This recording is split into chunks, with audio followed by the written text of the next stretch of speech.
अगर आपको अपना मुकद्दर का सिकंदर बनना है, मुकद्दर आपके कंट्रोल में लाना है, तो 3 चीज़ें, और इजी कर देता हूँ, तीनों एम से है, मुकद्दर को भी एम से ही है, ठीक है।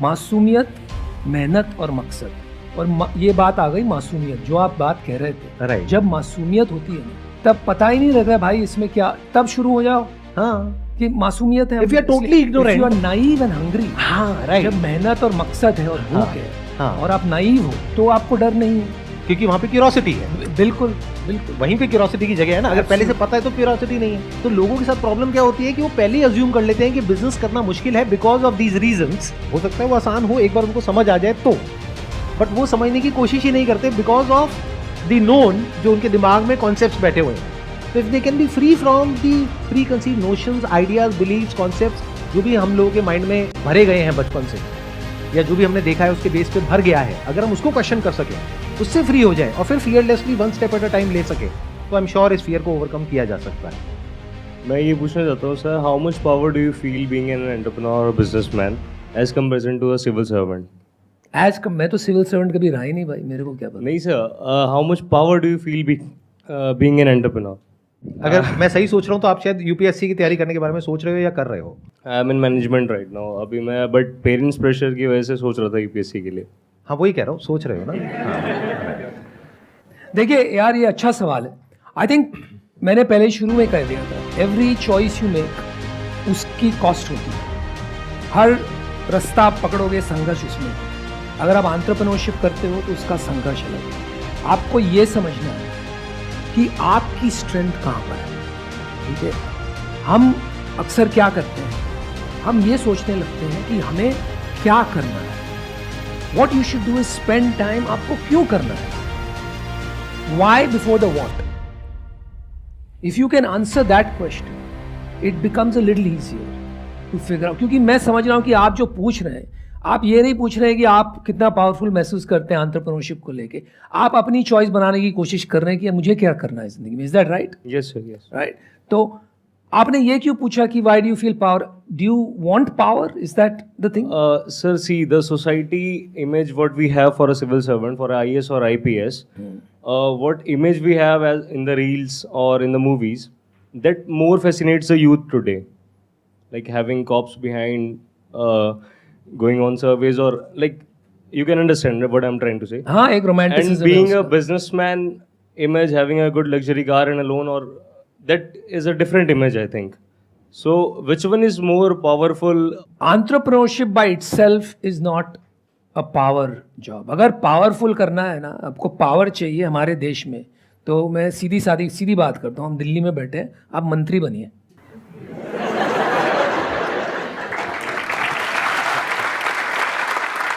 उसका प्रॉब्लम क्या है कि कोई एंट्रेंस नहीं है, नहीं तो ये वो भी बन जाते हैं। और उसकी कोचिंग इंडस्ट्री सबसे बड़ी होती है और उस एडटेक में आप भी पैसा लगा देते हैं। तो पावर तो हमारे देश में वहीं है। But having said that, entrepreneurship can give you the ability to impact millions of lives and create a new future. If you don't like the future, create it, right? Entrepreneurship can give you that ability. जैसे आज अव्वल number में दुनिया का entrepreneur माना जाता है Elon Musk, 4, 5, 7, 8 कितनी कंपनी साथ में चलाते हैं पता नहीं, but he sending people to Mars and so on. तो आप सोचिए क्या लेवल का इम्पैक्ट वो बना रहे हैं फॉर ह्यूमैनिटी। लेकिन वो लेवल पे पहुंचने के लिए बहुत पापड़ मिलने पड़ेंगे यार। अगर आप क्रिएटिव पावर की बात करोगे तो आई एम नॉट श्योर कि if you are there in a particular hierarchy जहां पर के पूरा पहले से प्री डिफाइंड है आपका जो रोल है कि ये आपको करना है और इसी को आपको एग्जीक्यूट करना है, तो you don't have the absolute power to create, you have relative power, क्योंकि ऊपर से जो आ रहा है उसी दायरे में आपको काम करना है। If you are a government servant, आप अपनी तरफ से जाकर के कुछ और नहीं क्रिएट कर सकते। जो ऊपर से इंस्ट्रक्शंस आ रहा है, जो प्रोटोकॉल है, जो एक फ्रेमवर्क है, उसके अंदर आपको काम करना है। बट अगर इलॉन मस्क की बात करी जाए तो एक एंटरप्रेन्योर के पास में क्रिएटिव पावर है कि वो कुछ भी क्रिएट एक्चुअल में कर सकता है और पूरा का पूरा एक स्ट्रक्चर बना सकता है, जिस स्ट्रक्चर के अंदर लोगों के पास में पावर होगी, but that's going to be relative power. तो अगर आप उस एंगल से देखो from the standpoint of creative power कि आप कुछ भी क्रिएट कर सकते हो, तो then entrepreneurship is the answer.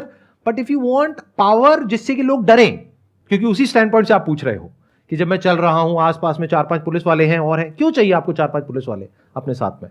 This is the image of high value man society has made in our country. तो आपको उसको क्वेश्चन करना होगा, सोसाइटी को क्वेश्चन करो, उस इमेज को क्वेश्चन करो, जो अपने थॉट्स हैं उसको क्वेश्चन करो, अपने आप से पूछो आपके लिए पावर का मतलब क्या है। कौन ज्यादा पावरफुल है अपने देश में, मोदी जी की मुकेश अंबानी?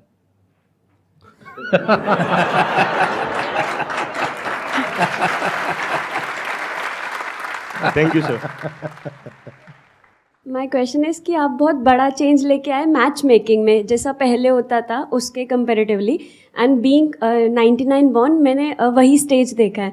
तो आपके अकॉर्डिंग क्या कैरेक्टरिस्टिक्स हैं which we should look for in a partner? Oh wow, आप बैठिए, जवाब लंबा होगा। देखिए, मैं आपको शादी की एक प्रिंसिपल समझाता हूँ, पहले एक कॉन्सेप्ट समझाता हूँ, बहुत मिसअंडरस्टूड है। देखिए, वेस्ट में शादी कैसे होती है, it is not a when question. West में शादी इज एन इफ क्वेश्चन।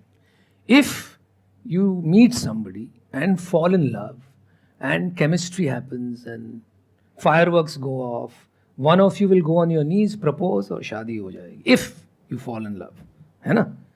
हमारे यहाँ क्या होता है, जब से आप पैदा होते हो पूरी कायनात लग जाती है आपकी शादी कराने में।